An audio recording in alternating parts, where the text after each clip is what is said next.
السلام عليكم ورحمة الله. بسم الله الرحمن الرحيم. الحمد لله والصلاة والسلام على أفضل رسول الله أما بعد. بسم الله الرحمن الرحيم.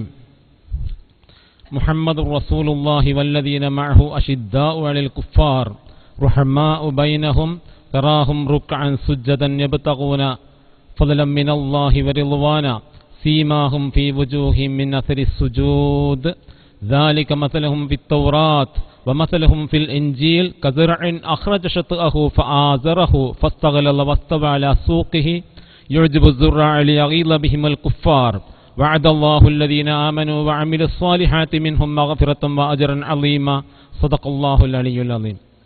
ഏറ്റവും ബഹുമാനമുള്ള സാദാത്യങ്ങളെ, ഈ സ്റ്റേജിൽ ഉപവിഷ്ടരായ ബഹുമാന്യരായ പണ്ഡിതന്മാരെ, സുഹൃത്തുക്കളെ, സഹോദരന്മാരെ,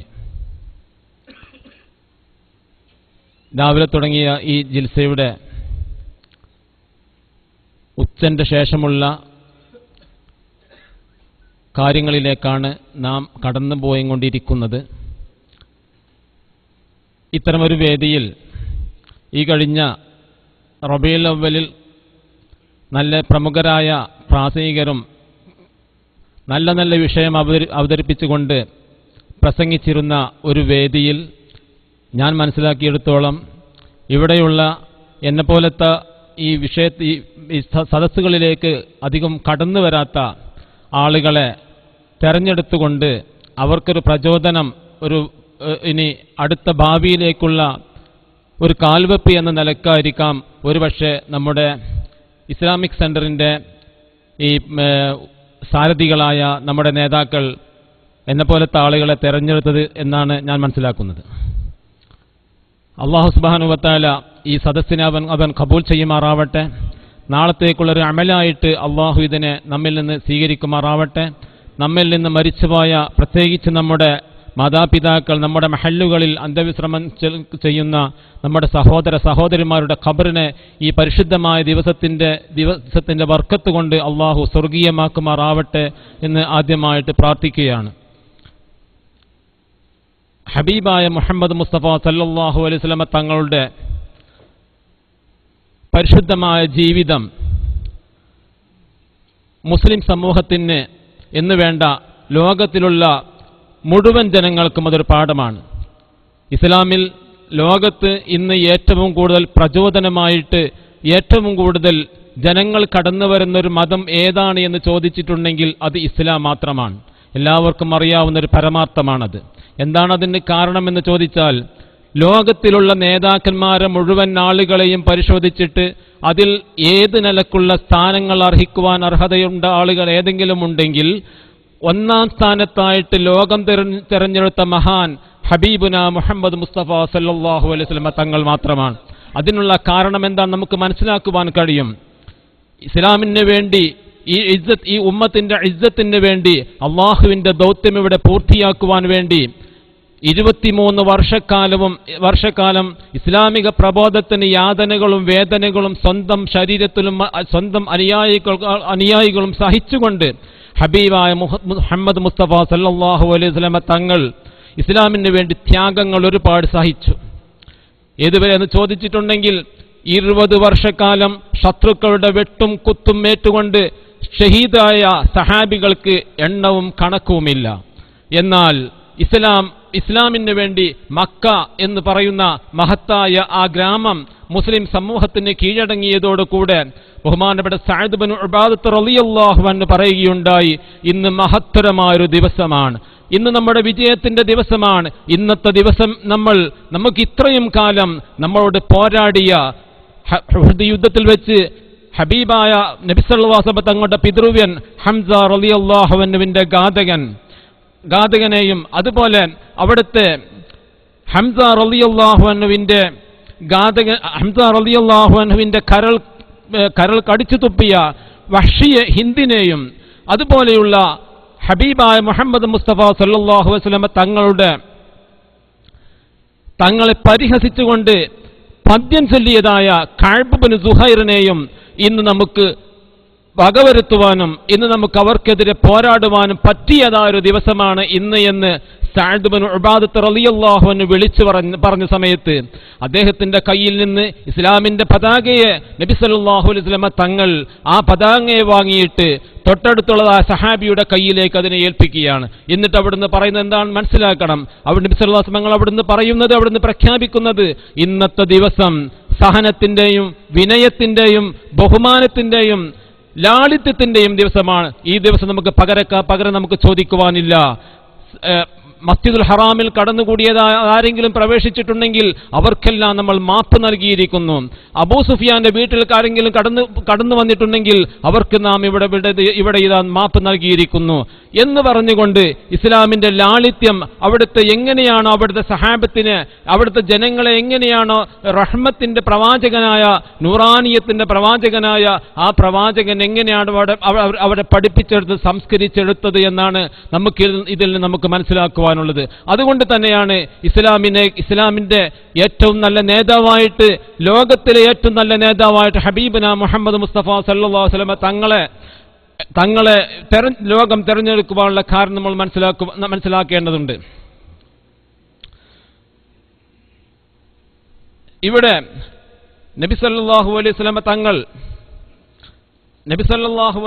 തങ്ങൾ ഇസ്ലാമിലേക്ക് ജനങ്ങളെ ക്ഷണിക്കുവാൻ വേണ്ടി, ഇസ്ലാമിലേക്ക് ജനങ്ങൾ ക്ഷണിക്കുവാൻ വേണ്ടി ഹബീബായ മുഹമ്മദ് മുസ്തഫ സല്ലല്ലാഹു അലൈഹി വസല്ലം തങ്ങൾ മക്കയിൽ പ്രബോധനം നടത്തുന്ന സമയത്ത് തായിഫിലേക്ക് പോകുകയുണ്ട്. നമ്മൾക്കറിയാവുന്ന ഒരു ചരിത്രമാണത്. എന്നിട്ട് തായിഫിലെ അവിടുത്തെ ഒരു പറ്റം ചെറുപ്പക്കാരെ കൊണ്ട് ഹബീബിനെ അവർ എറിയിച്ചത് എന്തുകൊണ്ടാണെന്ന് ചോദിച്ചാൽ, കല്ലെടുത്തുകൊണ്ട് എവിടെയാണ് എറിഞ്ഞത്? കാലിന്റെ ഞെരിയാണിക്ക് നോക്കിയിട്ടാണ് എറിഞ്ഞത്. നബി സല്ലല്ലാഹു അലൈഹി വസല്ലം വേദന സഹിച്ചുകൊണ്ട് ഇരിക്കുന്ന സമയത്ത് ഹബീബിനെ അവിടുന്ന് എഴുന്നേൽപ്പിച്ചുകൊണ്ടിട്ട് എന്ത് ചെയ്യുന്നു? വീണ്ടും നിർത്തിയിട്ട് വീണ്ടും എറിയുന്നു. വീണ്ടും നബി സല്ലല്ലാഹു അലൈഹി വസല്ലം വേദന കൊണ്ട് പൊളയുന്നുകൊണ്ട് അവിടെ തന്നെ ഇരിക്കുന്നു. വീണ്ടും എന്ത് ചെയ്യുന്നു? എഴുന്നേൽപ്പിച്ചുകൊണ്ട് നെരിയാണിക്ക് തന്നെ നോക്കിയിട്ടെറിയുകയാണ്. ഈ സമയത്ത് അവിടുന്ന് ഒരു രക്ഷയിട്ടാതെ നബി തങ്ങൾ പോരുന്ന സമയത്ത് നബിയുടെ കൂടെയുണ്ടായിരുന്ന സെയ്ദ് ബിൻ ഹാരിസ് റളിയല്ലാഹു അൻഹു അവിടെ ചോദിക്കുകയുണ്ടായി, അല്ലയോ പ്രവാചകരെ, നിങ്ങൾക്ക് വേണമെങ്കിൽ ഈ മക്കയുടെയും തായിഫിന്റെയും ഇടയിലുള്ള ഈ രണ്ട് പർവ്വതത്തിനെ അതിനെ സമനിരപ്പാക്കിയിട്ട് ഈ ജനങ്ങളുടെ മേലിൽ നിങ്ങൾക്ക് വേണ്ടിയിട്ട് ഒരുപക്ഷെ പ്രാർത്ഥിച്ചുകൂടെ പ്രവാചകരെ? ഇത്രയും ഒരു ക്രൂരമായിരിക്കുന്ന അക്രമമാണല്ലോ അവർ നിങ്ങളുടെ മേൽ അവർ അഴിച്ചുവിട്ടിട്ടുള്ളത്. അതുകൊണ്ട് നിങ്ങൾക്ക് അവർക്കെതിരെ പ്രാർത്ഥിച്ചുകൂടെ എന്ന് ചോദിച്ചപ്പോൾ നബി സല്ലല്ലാഹു അലൈഹി വസല്ലം തങ്ങൾ അവരോട് സെയ്ദ് ബിൻ ഹാരിസ് റളിയല്ലാഹു അൻഹു പറഞ്ഞ മറുപടി എന്താണ്? ഈ ജനങ്ങൾ അല്ലെങ്കിൽ മറ്റൊരു ഇവരുടെ ശേഷമുള്ള ഏതെങ്കിലും ഒരു കാലക്കാർ എന്ത് ചെയ്യും? ഇസ്ലാമിലേക്ക് കടന്നു വരാം. അതുകൊണ്ട് എന്ത് ചെയ്യുന്നില്ല? ഞാൻ അവരുടെ മേൽ പ്രാർത്ഥിക്കുന്നില്ല. അപ്പോൾ ഇതെല്ലാം ആർക്കു വേണ്ടി സഹിച്ചു എന്ന് ചോദിച്ചിട്ടുണ്ടെങ്കിൽ ഉമ്മത്തീങ്ങളായ ഖിയാമത്ത് നാൾ വരെ ഇവിടെ വരാനിരിക്കുന്ന ജനങ്ങൾക്ക് വേണ്ടിയുള്ള അവസാനത്തേതായിരിക്കുന്ന ജനങ്ങൾക്ക് വേണ്ടിയുള്ള പ്രവാചകൻ, ഇതെല്ലാം ജനങ്ങൾക്ക് വേണ്ടി മാത്രമേ ആണ്. ഇതിനെയെല്ലാം നബി സല്ലല്ലാഹു അലൈഹി വസല്ലം തങ്ങൾ അവിടുന്ന് കാണിച്ചു തന്നതും ആ മാതൃക നമ്മുടെ ജീവിതത്തിൽ നമ്മൾ പകർത്തിക്കൊണ്ടിരിക്കുന്നതും.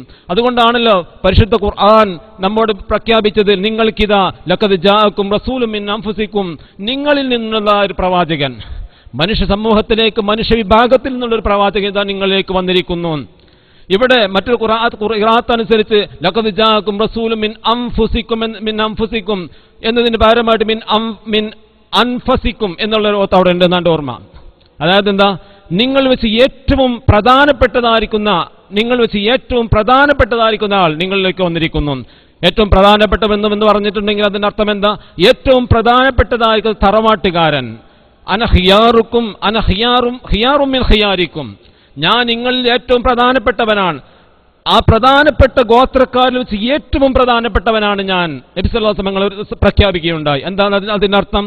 അറബി ഗോത്രങ്ങളിലേക്ക് പ്രവാചകനെ നിയോഗിക്കുമ്പോൾ ഈ ആ കാലഘട്ടത്തിൽ അറബ് ഗോത്രങ്ങളിൽ എത്രയാണോ ഇവിടെയുള്ളത് എങ്കിൽ ആ ഉള്ള ഗോത്രക്കാർക്ക് മുഴുവനും ഖുറൈശി ഗോത്രവുമായിട്ടൊരു ബന്ധമുണ്ടായിരുന്നു. അപ്പൊ ഖുറൈശി ഗോത്രക്കാർ എല്ലാ അറബ് ഗോത്രക്കാരുടെയും ഒരു ബന്ധുമിത്രാദിയാണ്. അതിൽ വെച്ചിട്ട് ഏറ്റവും പ്രധാനപ്പെട്ട ഗോത്രമാണ് ഖുറൈശി ഗോത്രം എന്ന് പറയുന്നത്. അപ്പൊ ഖുറൈശി ഗോത്രം എന്ന് പറയുന്നത് ഈ ലോകത്ത് വെച്ച് ഏറ്റവും പ്രധാനപ്പെട്ടതായിരിക്കുന്ന തറവാടാണ് എന്നാണ് അതിന്റെ അർത്ഥം. അതുകൊണ്ടാണ് അൻഫസ് നിങ്ങൾ വെച്ച് ഏറ്റവും പ്രധാനിയായിരിക്കുന്ന ആളാണ്. അതിൽ നിന്നിട്ടാണ് നിങ്ങളിലേക്ക് പ്രവാചകനായിട്ട് എന്നെ അയച്ചിട്ടുള്ളത്. നിങ്ങൾ ബുദ്ധിമുട്ട്, നിങ്ങളുടെ കഷ്ടപ്പാട്, നിങ്ങൾക്ക് എന്തെങ്കിലും സംഭവിക്കുക എന്ന് പറയുമ്പോൾ അതെനിക്ക് മഹാവേദനയാണ്. നിങ്ങൾക്ക് നിങ്ങളുടെ ഏറ്റവും കൂടുതൽ ഇസ്ലാമിലേക്ക് കടന്നു വരാൻ വേണ്ടി, നിങ്ങളുടെ നാളത്തെ ഉന്നമനത്തിന് വേണ്ടി ഏറ്റവും കൂടുതൽ ആഗ്രഹിക്കുന്നവനാണ് ഞാൻ. റഊഫുൻ റഹീമുമാണ് എന്നാ പറഞ്ഞത്. റഊഫുൻ റഹീമുമാണ് ഞാൻ, നിങ്ങൾക്ക് റഊഫാണ്. അള്ളാഹുവിന്റെ പേരാണ് റഊഫ് റഹീം എന്ന് പറയുന്നത്.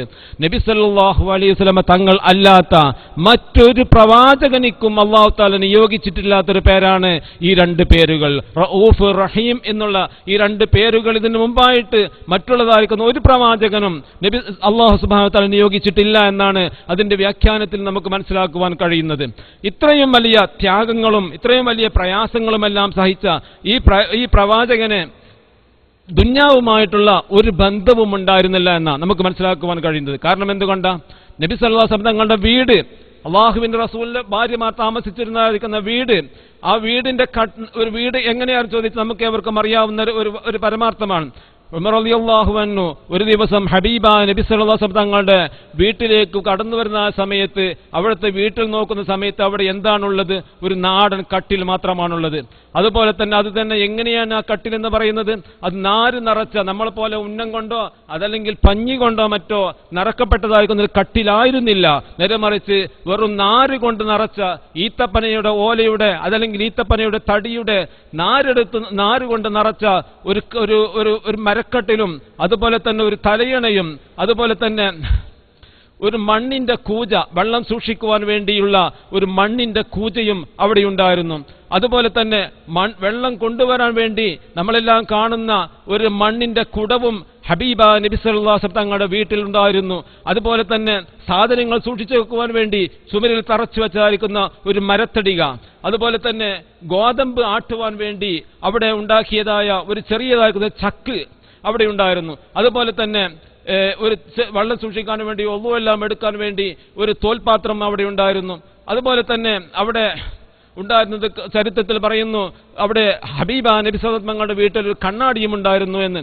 ഉമർ റളിയല്ലാഹു അൻഹു എന്ത് ചെയ്തു? അവിടുത്തെ സ്റ്റോർ റൂമിലേക്ക് നോക്കുകയാണ്. സ്റ്റോർ റൂം എന്ന് പറയുന്നത് സ്റ്റോർ റൂമായിട്ടൊന്നുമില്ല എങ്കിൽ നമുക്കറിയാം, നമ്മുടെ വീട്ടിലെല്ലാം പഴയ കാലത്ത് ഉണ്ടായിരുന്ന എന്തായിരുന്നു? ഇന്നല്ലേ നമ്മുടെ നമുക്കെല്ലാം വലിയ വലിയ വീടുകളും മറ്റുമെല്ലാം ഉണ്ടായത്.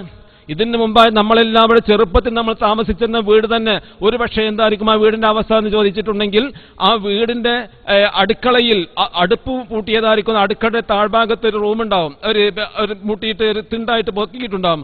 അതിന്റെ താഴെയായിരിക്കും നമ്മുടെ വിറകും അതുപോലെ തന്നെ കലങ്ങളും പാത്രങ്ങളും എല്ലാം സൂക്ഷിച്ചിരുന്നത്. ഇതേ പ്രകാരത്തിൽ നബി സല്ലല്ലാഹു അലൈഹി വസല്ലം തങ്ങളുടെ ആ റൂമിലേക്ക് അത് ബഹുമാനപ്പെട്ട ഉമർ റളിയല്ലാഹു അൻഹു നോക്കിയത് ആ സമയത്ത് അവിടെ നിന്ന് കാണുവാൻ കഴിയുന്നത് വെറും ഒരു ഊറക്കിടുന്ന കൊന്നയുടെ തോൽ മാത്രമായിരുന്നു.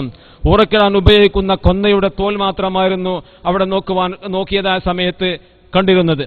ഇതെല്ലാം കാണുന്ന സമയത്ത് ഹബീബ നബി സല്ലല്ലാഹു അലൈഹി വസല്ലം തങ്ങളോട് ഉമർ റളിയല്ലാഹു അൻഹു ചോദിക്കുകയാണ്, ഹബീബായ റസൂലുള്ളാഹ്, അള്ളാഹുവിന്റെ സുഫ്വത്താണ് നിങ്ങൾ, അള്ളാഹുവിന്റെ ഖിയറത്താണ് നിങ്ങൾ, അള്ളാഹു തആല തെരഞ്ഞെടുത്ത ഏറ്റവും മഹാനായ ഏറ്റവും വ്യക്തിത്വമുള്ള അള്ളാഹുവിന്റെ അടുക്കൽ ഏറ്റവും ബഹുമാനമുള്ള പ്രവാചകനാണ് അങ്ങ്.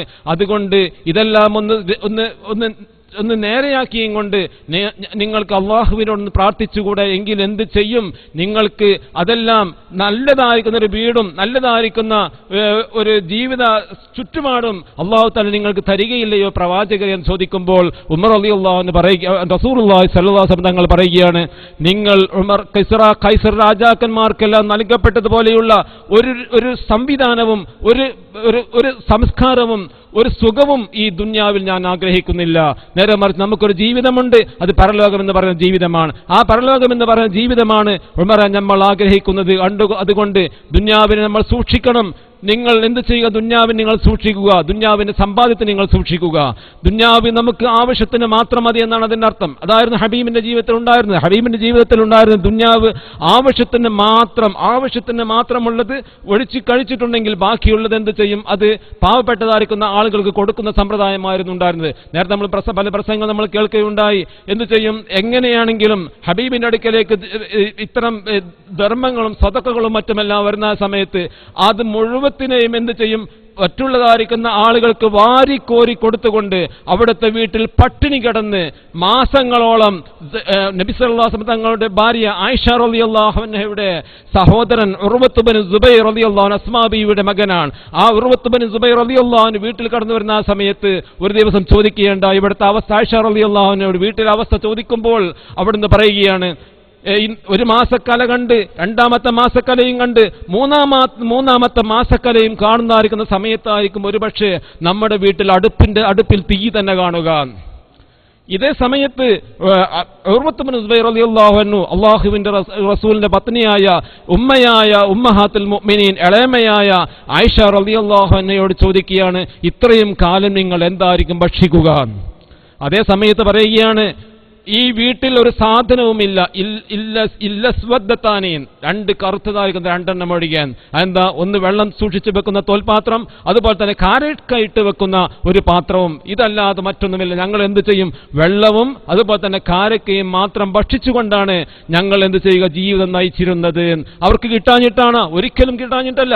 എപ്പോഴും എങ്ങനെ വേണമെങ്കിലും അവർക്ക് ഇഷ്ടം പോലെ കൊടുക്കുവാൻ അള്ളാഹുവിന്റെ അടുക്കലുണ്ട്. അതുകൊണ്ടാണല്ലോ ഖസീദത്തുൽ ബുർദയിൽ വറാവദത്തുൽ ജിബാലുൽ ഹുബ്ബു മിൻ ദഹബിൻ അൻ നഫ്സിഹി റആഹ അയ്യമാ ശമമി. എന്താ പറയുന്നത്? ഹബീബ നബി സല്ലല്ലാഹു അലൈഹി വസല്ലം തങ്ങളോട് മദീനയിലുള്ള പർവ്വതങ്ങൾ ചോദിക്കുകയാണ്, നബിയെ അങ്ങെങ്ങാനും ആവശ്യപ്പെടുകയാണെങ്കിൽ ഈ മലകൾ, ഈ പർവ്വതത്തിന്റെ ഈ ഉഹദ് മല പോലെയുള്ള ഞങ്ങൾ എന്ത് ചെയ്യാം? അങ്ങേക്ക് വേണ്ടി അത് സ്വർണമായിക്കൊള്ളാം. ഈ സ്വർണമായിട്ടുണ്ടെങ്കിൽ സ്വർണമായിട്ട് അങ്ങേക്ക് സ്വർണമാക്കി തരാം. ഈ സ്വർണമായിരിക്കുന്ന ഈ മലയെ നിങ്ങൾക്ക് എടുത്തുകൊള്ളാം. നിങ്ങളുടെ ആവശ്യത്തിന് വേണ്ടി എന്ത് ചെയ്യാം? നിങ്ങൾക്ക് അതിനെ ഉപയോഗിക്കാം. ഈ സമയത്ത് എന്ത് ചെയ്തു?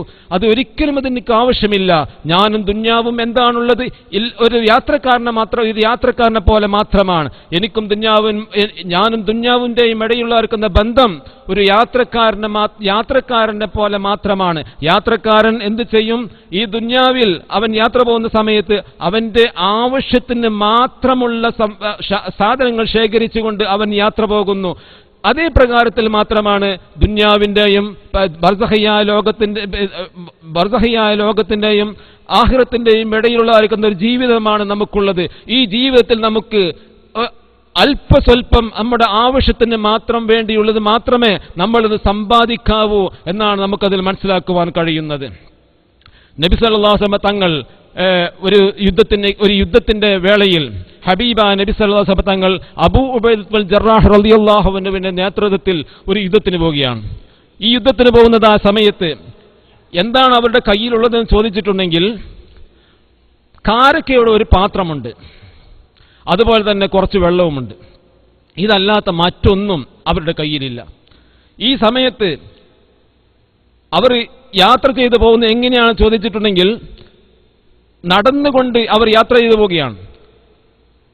ഈ ഒരു പാത്രത്തിലുള്ള കാരക്ക ഒരാൾക്ക് ഭക്ഷിക്കുകയാണെങ്കിൽ അവർക്ക് മാത്രം ഭക്ഷിക്കുവാനേ ഉണ്ടാവുകയുള്ളൂ, മറ്റാർക്കും അത് കൊടുക്കുവാനുണ്ടാവുകയില്ല. ഇവരെന്ത് ചെയ്തു? അബൂ ഉബൈദത്തുൽ ജറാഹ് റളിയല്ലാഹു അൻഹു, ജാബിർ റളിയല്ലാഹു അൻഹു പറയുകയാണ്, അബൂ ഉബൈദ റളിയല്ലാഹു അൻഹു ആ കാരക്ക എടുത്തുകൊണ്ട് സഹാബത്തിന്റെ കൂട്ടത്തിലുള്ള ഓരോ ആളുകൾക്കും ഓരോ കാരക്ക ഓരോ കാരക്ക കൊടുത്തുകൊണ്ട് അവർ വിശക്കുന്നത് ആ സമയത്ത് ആ കാരക്ക അവരെന്ത് ചെയ്യും? വായിട്ടിട്ടൊന്ന് ഈമ്പും. എന്നിട്ട് എന്ത് ചെയ്യും? അവരുടെ സൂക്ഷിച്ചു വെക്കുന്ന പാത്രത്തിലേക്ക് തന്നെ വെക്കും. അതുപോലെ തന്നെ വെള്ളം ആവശ്യത്തിനനുസരിച്ച് അവർ വെള്ളം കുടിക്കും. ഈ ഒരു കാരക്ക കഴിക്കുകയാണെങ്കിൽ ഒരു സമയം കഴിച്ചിട്ടുണ്ടെങ്കിൽ അത് അതോടുകൂടെ തീർന്നുപോയി. പിന്നെ മറ്റുള്ളതായിരിക്കുന്ന സമയത്ത് വിശപ്പ് എന്ന് അവർക്ക് വിശപ്പ് അവരിലേക്ക് കടന്നു വരുന്ന സമയത്ത് അവർക്ക് കയ്യിൽ ഒന്നും തന്നെ കഴിക്കുവാൻ ഉണ്ടാകുകയില്ല. അതുകൊണ്ടാണ് ഒരു കാരക്ക എടുത്തുകൊണ്ട് അവരെന്ത് ചെയ്യും? വായിലിട്ടൊന്ന് ഈമ്പിയിട്ട് തൻ്റെ പോക്കറ്റിലേക്ക് വീണ്ടും ആ കാരക്ക വെക്കുന്നത്. ഇങ്ങനെ ഞങ്ങൾ എന്ത് ചെയ്തു? ദിവസങ്ങളോളം ഞങ്ങൾ യാത്ര ചെയ്തു. ആ യുദ്ധത്തിന് പോകാൻ വേണ്ടി ഞങ്ങൾ ദിവസങ്ങളോളം യാത്ര ചെയ്തു. ദിവസങ്ങളോളം ഞങ്ങൾ യാത്ര ചെയ്തുകൊണ്ട് ആ കാരക്ക ഞങ്ങൾക്ക് വിശപ്പ് വരുന്ന സമയത്ത് കാരക്കൊന്ന് വായിലിടും. എന്നിട്ട് എന്ത് ചെയ്യുന്നു? ഉമിനീർ ഞങ്ങൾ ഇറക്കും. ഇങ്ങനെ ഞങ്ങൾ എന്ത് ചെയ്തു? ദിവസങ്ങളോളം അത് ഭക്ഷിച്ചുകൊണ്ട് അത് ഈമ്പിയും കൊണ്ട് ഞങ്ങൾ യാത്ര ചെയ്തു. അവസാനം അത് തീരാറായ സമയം ഞങ്ങളെല്ലാം പേടിച്ചു പോയി. ഇനി ഞങ്ങൾ എന്താണ് ചെയ്യുക? നമ്മുടെ യാത്രയിൽ നമുക്ക് ഭക്ഷണം കിട്ടാത്തൊരവസ്ഥയാണ് നമുക്ക് വന്നിട്ടുള്ളത്. ഇനി നമ്മൾ എന്താണ് ചെയ്യുക? എന്ന് പേടിച്ച് ഞങ്ങൾ യാത്ര ചെയ്തുകൊണ്ടിരിക്കുന്ന സമയത്ത് എന്ത് ചെയ്തു? കാരക്കയെല്ലാം തീർന്ന അവസാനം അതിന്റെ കുരു മാത്രമായി. ഈ സമയത്ത് അവർ പിന്നെ ഭക്ഷണ സംവിധാനമായിട്ട് കാണുന്നത് ഹബസ് എന്ന് പറയുന്ന, നമ്മൾക്ക് കാണാം മരുഭൂമിയിലൂടെ മക്കയിലേക്കും അതുപോലെ മദീനയിലേക്കുമെല്ലാം പോകുന്ന ആ സമയത്ത് ഈ നമ്മൾ കാണുന്ന ഈ മരുഭൂമിയിൽ മുളച്ചു നിൽക്കുന്ന ഒരു സൈസ് ചെടിയുണ്ട്. അതിന്റെ പേരാണ് ഹബസ് എന്ന് പറയുന്നത്. അത് ആരാണ് ഭക്ഷിക്കുക എന്നത് നമുക്കറിയാം. ഒട്ടകം അതുപോലെയുള്ള വന്യമൃഗങ്ങൾ മാത്രമാണ് അത് ഭക്ഷിക്കുന്നത്. കാരണം എന്താ? അത് മുള്ളുള്ളതായിരിക്കുന്ന ഒരു സൈസ് ഇലയാണ്. ആ മുള്ളുള്ളതായിരിക്കുന്ന ഒരു സൈസ് ഇലയുടെ നാവിൽ അതിനെ കടിക്കുവാനും പറിക്കുവാനും പറ്റുന്ന വിധത്തിലാണ് അല്ലാഹു സുബ്ഹാനഹു വ തആല അവന്റെ ഈ ഭൂമിയിൽ ഇത്തരം മൃഗങ്ങളെ അല്ലാഹു തആല സൃഷ്ടിച്ചിട്ടുള്ളത്. ഈ ഒട്ടകം ഭക്ഷിക്കുന്ന ആ ഹബസി എന്ന് പറയുന്ന ഈ ചെടിയുടെ ഇലയൊഴിച്ചിട്ട് ഞങ്ങൾക്ക് ലഭിക്കുവാനില്ല. അവസാനം എന്ത് ചെയ്തു? ഞങ്ങൾ ഇതെത്തു പോകുന്നതായ സമയത്ത് ഈ യാത്രയിൽ ഞങ്ങൾ എന്ത് ചെയ്തു? ആ ഒട്ടകം കഴിക്കുന്ന ആ ചെടിയുടെ ഇല എടുത്തുകൊണ്ട് അതിന്റെ മുള്ളുകളെല്ലാം ഞങ്ങൾ അതിനെ മാറ്റി ഞങ്ങൾ കൈകൊണ്ട് വരച്ച് ഒഴിവാക്കിയിട്ട് ഞങ്ങളത് കഴിക്കുകയും അതിന് ഞങ്ങൾ ഭക്ഷണമായിട്ട് കഴിക്കുകയും ഞങ്ങൾ വെള്ളം കുടിക്കുകയും ചെയ്യുന്ന സമ്പ്രദായമായിരുന്നു ഉണ്ടായിരുന്നത്. അങ്ങനെ അവർ എന്ത് ചെയ്തു? അവർക്ക് മാസങ്ങളോളം, ഒരു മാസത്തോളം അവർ യാത്ര ചെയ്തു എന്നാണ്. ഒരു മാസങ്ങളോളം അവർ യാത്ര ചെയ്തു. ഇത്രയും കഷ്ടപ്പാടുള്ള ഇസ്ലാമിന്റെ പ്രബോധനത്തിന് വേണ്ടി, ഇസ്ലാമിനെ വളർത്തിയെടുക്കുവാൻ വേണ്ടി അവർ എന്ത് ചെയ്തു? മാസങ്ങളോളം ത്യാഗം സഹിച്ചുകൊണ്ട് അവർ യാത്ര ചെയ്തത് കൊണ്ടാണ് ആ യുദ്ധത്തിന് സരിയ്യത്തുൽ ഹബസ് എന്ന് പറയുവാൻ കാരണം. സരിയ്യത്തുൽ ഹബസ് എന്ന യുദ്ധത്തിന് പേര് കിട്ടുവാൻ തന്നെ കാരണം അതാണ്. അങ്ങനെ അവർ എന്ത് ചെയ്തെന്ന് ചോദിച്ചാൽ, അവർ യാത്ര ചെയ്ത് ഒരു കടൽ തീരത്തിലൂടെ നടന്നു പോവുകയാണ്. ഈ കടൽ തീരത്തിലൂടെ നടന്നു പോകുന്ന ആ സമയത്ത് ഒരു വലിയതായൊരു മത്സ്യം അവിടെ പ്രത്യക്ഷപ്പെടുകയാണ്. ഒരു വലിയൊരു മത്സ്യം അവിടെ കിടക്കുന്നുണ്ട്. അതിനെ വർണ്ണിക്കുവാൻ തന്നെ സാധ്യമല്ല എന്ന. എത്രയാണതിന്റെ വലിപ്പം? ഞങ്ങൾ 300 പേരുണ്ടായിരുന്നു. അബൂ ഉബൈദ റളിയല്ലാഹു അൻഹു തൊട്ട് ജാബിർ റളിയല്ലാഹു അൻഹു പറയുകയാണ്, ഞങ്ങൾ അന്ന് 300 പേരുണ്ടായിരുന്നു. ഞങ്ങൾ ഒരു മാസം ഞങ്ങൾ യാത്ര ചെയ്തു. അവസാനമായിട്ട് ഞങ്ങൾ കടൽ തീരത്തിലൂടെ സഞ്ചരിക്കുമ്പോൾ ഞങ്ങൾ അവിടെ എത്തിപ്പെടുന്നത് ഈ മത്സ്യത്തിന്റെ അടുക്കലാണ്. ഈ മത്സ്യത്തിന്റെ അടുക്കൽ ഞങ്ങൾ എത്തുകയും അതിന് ഞങ്ങൾ ഭക്ഷണമായിട്ട് സ്വീകരിക്കുകയും ചെയ്തു. മത്സ്യം എന്ന് പറയുന്ന സമയത്ത് അത് അറുത്തത് അല്ലെങ്കിൽ ചത്തത് നോക്കേണ്ട ആവശ്യമില്ല. മറ്റുള്ളതായിരിക്കുന്ന സമയത്താണ് മൃഗങ്ങൾ അതുപോലെയുള്ള മറ്റുള്ളതിനെ നോക്കുമ്പോഴാണ് ഇത് അറുത്തതാണോ നമുക്ക് ഭക്ഷിക്കുവാൻ പറ്റും അല്ലെങ്കിൽ പറ്റുക. എന്നാൽ ലറൂറത്തിന്റെ സമയത്ത് മൈത്തത്ത് വരെ, ശവന്തത വരെ നമുക്ക് തിന്നാമെന്നാണല്ലോ ഇസ്ലാമിന്റെ നിയമം. ഇവിടെ എന്ത് ചെയ്യുന്നു? ഈ മത്സ്യത്തെ അവർ ഭക്ഷണമാക്കുകയാണ്. ഈ മത്സ്യത്തിന് പേര് പറയുന്നു, ഹദീസിൽ കാണാം, ഇതിന്റെ പേര് അംബർ എന്നായിരുന്നു. ഹൂത്ത് അംബർ എന്നായിരുന്നു ആ മത്സ്യത്തിന്റെ പേര്. ഈ മത്സ്യമാണ് ബഹുമാനപ്പെട്ട യൂനുസ് നബി അലൈഹിസ്സലാമിനെ വിഴുങ്ങിയത് എന്ന് ഉലമാഇനിടയിൽ ഇഖ്തിലാഫ് ഉണ്ട് എന്ന. ഫൽതഖമഹൽ ഹൂത്ത് വഹുവ മുലീം. ഹൂത്ത് എന്ന് പറഞ്ഞിട്ടുണ്ടെങ്കിൽ മത്സ്യം, അത് തിമിംഗലമായിരിക്കാം, ഒരുപക്ഷെ തിമിംഗലമായിരിക്കാം, അതല്ലെങ്കിൽ ഹൂത്ത് എന്ന് പറയുന്ന ഈ അംബർ എന്ന് പറയുന്ന മത്സ്യമായിരിക്കാം. കാരണം അത്രയും വലിപ്പമുണ്ട്. തിമിംഗലമാണെങ്കിൽ അതിന്റെ വായ വളരെ ചെറുതാണ്. അതിന്റെ വായയിലേക്ക് ഒരു മനുഷ്യന്റെ യഥാർത്ഥ ഒരു മനുഷ്യനെ വിഴുങ്ങി പിളർത്തുവാനുള്ള അതിന്റെ വായക്ക് അതിന് കഴിവില്ല. കാരണം അത്രയും ചെറുതാണ് അതിന്റെ വായ. ആ ചെറിയതായിരിക്കുന്ന വായിലൂടെ യൂനുസ് നബി അലൈഹി സ്വലാമിനെ വിഴുങ്ങുവാൻ കഴിയുകയില്ല. അതുകൊണ്ട് അംബർ എന്ന് പറയുന്ന ഈ മത്സ്യമാണ് യൂനുസ് നബി അലൈഹി സ്വലാമിനെ വിഴുങ്ങിയത് എന്നാണ് ഇമാം ബുഖാരി ഈ ഹദീസിനെ പറ്റി പറഞ്ഞിട്ടുള്ളത്. അപ്പോൾ ഹൂത്ത് എന്ന് പറയുന്ന അംബർ എന്ന് പറയുന്ന ഈ മത്സ്യത്തിന് യൂനുസ് നബി അലൈഹി സ്വലാമിനെ വിഴുങ്ങിയതായിരിക്കുന്ന മത്സ്യം അംബറാണ്. അങ്ങനെ ഞങ്ങൾ ആ മത്സ്യത്തിനെ കാണുകയും ഞങ്ങൾ ആ മത്സ്യത്തിന്റെ ഭക്ഷണമാക്കുകയും ഞങ്ങൾ അതിന്റെ കൺതടത്തിൽ നിന്ന് ഒഴുകുന്നതായ ആ എണ്ണ തന്നെ ഞങ്ങൾ ശേഖരിച്ചിട്ടുണ്ടെങ്കിൽ അത് ദിവസങ്ങളോളം ഞങ്ങൾ എന്ത് ചെയ്തു? ബക്കറ്റുകൾ ഇതിനെ കോരിയെടുക്കുകയുണ്ടായി. അത്രയും കൂടുതലായിരുന്നു അതിന്റെ എണ്ണ എന്നാണ് പറയുന്നത്. അങ്ങനെ ഞങ്ങൾ എന്ത് ചെയ്തു? അതിന്റെ കൺതടത്തിനെ പിളർത്തിയിട്ട് കണ്ണൊഴിവാക്കിയിട്ട് അതിന്റെ എണ്ണയെല്ലാം കോരിയെടുത്തിട്ട് അതിലേക്ക് ഞങ്ങൾ ആ കണ്ണിന്റെ കുഴിയിലേക്ക് ഞങ്ങൾ ഇറങ്ങിച്ചെല്ലുകയാണെങ്കിൽ 13 പേർക്ക് അവിടെ ഒന്നിച്ചു നിൽക്കുവാനുള്ള സംവിധാനം വട്ടമുണ്ടായിരുന്നു എന്ന് അതിനെപ്പറ്റി പറയുന്നു. ഇത്രയും വലിയതായിരിക്കുന്ന ഒരു മത്സ്യം അവരെന്ത് ചെയ്തു? മാസങ്ങളോളം ഭക്ഷിച്ച് അവരുടെ യുദ്ധത്തിലേക്ക് പോയി, സരിയ്യത്തുൽ ഹബസിലേക്ക് പോയി. ആ യുദ്ധത്തിലേക്ക് എന്ത് ചെയ്തു? അഭിവൃദ്ധിയോടെ അവർ തിരിച്ചു വരുന്ന യുദ്ധത്തിലെല്ലാം വിജയിച്ചുകൊണ്ട് ശക്തമായ തോതിൽ അവരിങ്ങോട്ട് തിരിച്ചു വരികയാണ്. ഈ തിരിച്ചു വന്നുകൊണ്ട് അവരെന്ത് ചെയ്തു? ഹബീബായ മുഹമ്മദ് മുസ്തഫ സല്ലല്ലാഹു അലൈഹി വസല്ലമ തങ്ങളുടെ സദസ്സിലേക്ക് യുദ്ധത്തിന്റെ വിജയത്തിന്റെ ചിഹ്നവുമായിട്ട് അവർ കടന്നു വരികയാണ്. ഹബീബായ നബി സല്ലല്ലാഹു അലൈഹി വസല്ലമ തങ്ങളോട് അവർ പറയുകയാണ്, അള്ളാഹുവിന്റെ പ്രവാചകരെ, ഞങ്ങൾ ഈ ദിവസത്തിൽ ഞങ്ങൾ യാത്ര ചെയ്ത് ഇത്രയും കഷ്ടപ്പാട് കൊണ്ട് ഞങ്ങൾ എന്ത് ചെയ്തു? കാരക്കയെല്ലാം തീർന്നു പോയി, ഞങ്ങളുടെ കയ്യിലുള്ളതായിരിക്കുന്ന ഭക്ഷണമെല്ലാം കാരക്കയെല്ലാം തീർന്നു. അത് അവസാനമായി ഞങ്ങൾ എന്ത് ചെയ്തു? ഈ ശരീഅത്തുൽ ഹബസ് എന്ന് പറയുന്ന യുദ്ധത്തിന് പോകുന്ന സമയത്ത് ഇല മാത്രം ഭക്ഷിച്ചുകൊണ്ട് പോകുന്ന സംവിധാനമായി അതിലും ഞങ്ങൾക്ക് വളരെ ബുദ്ധിമുട്ടിയതായ സമയത്താണ് ഞങ്ങൾക്ക് ഇത്രയും വലിയ ഒരു മത്സ്യത്തെ ഞങ്ങൾ കണ്ടുമുട്ടിയത് എന്ന് ഹബീബായ നബിയോട് പറയുമ്പോൾ, അത് ഞങ്ങൾ ഭക്ഷിച്ചു, ഞങ്ങളെല്ലാം ഞങ്ങൾ തടിയെല്ലാം കൊടുത്ത് ഞങ്ങളെല്ലാം വലിയ മാടന്മാരായിട്ടാണ് ഇങ്ങോട്ട് തിരിച്ചു വന്നിട്ടുള്ളത് എന്ന് ഹബീബായ നബിയോട് പറയുമ്പോൾ നബി സല്ലല്ലാഹു അലൈഹി വസല്ലം തങ്ങൾ അവരോട് ചോദിക്കുകയാണ്, നിങ്ങൾക്ക് ആ ഭക്ഷണത്തിൽ നിന്ന് ഇനി നിങ്ങളുടെ അടുക്കൽ വല്ലതും ബാക്കിയുണ്ടോ? അത് നിങ്ങൾക്ക് അല്ലാഹു തആല നിശ്ചയിച്ചു തന്നതായിരിക്കുന്ന, തരപ്പെടുത്തി തന്നതായിരിക്കുന്ന ഒരു ഭക്ഷണമാണ്. അതിനെ നിങ്ങൾ ദിവസങ്ങളോളം പട്ടിണി കിടന്ന് ബുദ്ധിമുട്ടുകളും യാതനകളും ഇസ്ലാമിന് വേണ്ടി നിങ്ങൾ സഹിച്ചത് കാരണമായിട്ട് അല്ലാഹു തആല നിങ്ങൾക്ക് തന്നതായിരിക്കുന്ന ഒരു ഭക്ഷണമാണ്. അതിന് ആ ഭക്ഷണത്തിൽ നിന്ന് നിങ്ങളുടെ അടുക്കൽ വല്ലതും ബാക്കിയുണ്ടെങ്കിൽ ഞാൻ അതിനെ കഴിക്കുവാൻ ആഗ്രഹിക്കുന്നു. ഫഅകലഹു റസൂലുള്ളാഹി സ്വല്ലല്ലാഹു അലൈഹി വസല്ലം തങ്ങൾ എന്ത് ചെയ്തു? ആ ഭക്ഷണത്തിൽ നിന്ന് ബാക്കിയുള്ള ഭക്ഷണം അവരുടെ കയ്യിലുള്ള മത്സ്യത്തിന്റെ ബാക്കിയുള്ളതിൽ നിന്ന് അവർ ഭക്ഷിക്കുകയാണ്. ഇപ്പൊ എന്തെല്ലാം എന്തിനു വേണ്ടി എന്ന് ചോദിച്ചിട്ടുണ്ടെങ്കിൽ, എന്റെ ഉമ്മത്ത് എന്റെ സമുദായം, ഈ സമുദായം ആഖിർ സമാൻ വരെ ഇവിടെ നിലകൊള്ളേണ്ടതുണ്ട്. ഈ ആഖിർ സമാൻ വരെ ഇവിടെ നിലകൊള്ളേണ്ടതായ സമുദായത്തിന് വേണ്ടിയാണ് നമ്മുടെ ഹബീബായ മുഹമ്മദ് മുസ്തഫ സല്ലല്ലാഹു അലൈഹി വസല്ലം തങ്ങളും അവിടുത്തെ സഹാബത്തും അവിടുത്തെ താബിഈങ്ങളും എന്ത് ചെയ്ത് അവർ ഇസ്ലാമിന് വേണ്ടി ലോകത്തിന്റെ നാനാവശങ്ങളിലേക്കും എന്ത് ചെയ്ത് അവർ യാത്ര ചെയ്തു പോയത്. നാനാവർഷങ്ങളിലേക്കും അവർ യാത്ര ചെയ്തു പോയി ഇസ്ലാമിന്റെ പ്രബോധനത്തിന് വേണ്ടി. ആ ഇസ്ലാമിക പ്രബോധനമാണ് നമ്മുടെ കയ്യിൽ ഇന്ന് എത്തിപ്പെട്ടിട്ടുള്ളത്. ഇവിടെ നമ്മൾ എന്ത് വേണം ചോദിച്ചിട്ടുണ്ടെങ്കിൽ, നമ്മൾ നേരത്തെ ഓതി വെച്ചതായിരിക്കുന്ന ആയത്തുണ്ട്. ഏത്? മുഹമ്മദ് റസൂലുള്ളാഹ് വല്ലദീന മഅഹു അശിദ്ദാഉ അലൽ കുഫാർ, അവിശ്വാസികളുടെ മേൽ അവർ അവരുടെ വിശ്വാസത്തിലും അവരുടെ താല്പര്യത്തിലും അവർ ശക്തമായിട്ട് എതിർപ്പുള്ളവരാണ്. ഇനി നമ്മൾ മനസ്സിലാക്കേണ്ട മറ്റൊരു കാര്യം, റുഹമ്മാഉ ബൈനഹും. ഇവിടെയാണ് നമ്മൾ ഏറ്റവും വലിയ പോയിന്റ് കിടക്കുന്നത്. റുഹമ്മാഉ ബൈനഹും, അവരുടെ ഇടയിൽ അവർ വളരെയധികം കാരുണ്യമുള്ളവരാണ്. ഇവിടെയാണ് കാരുണ്യം മനസ്സിലാക്കേണ്ടത്.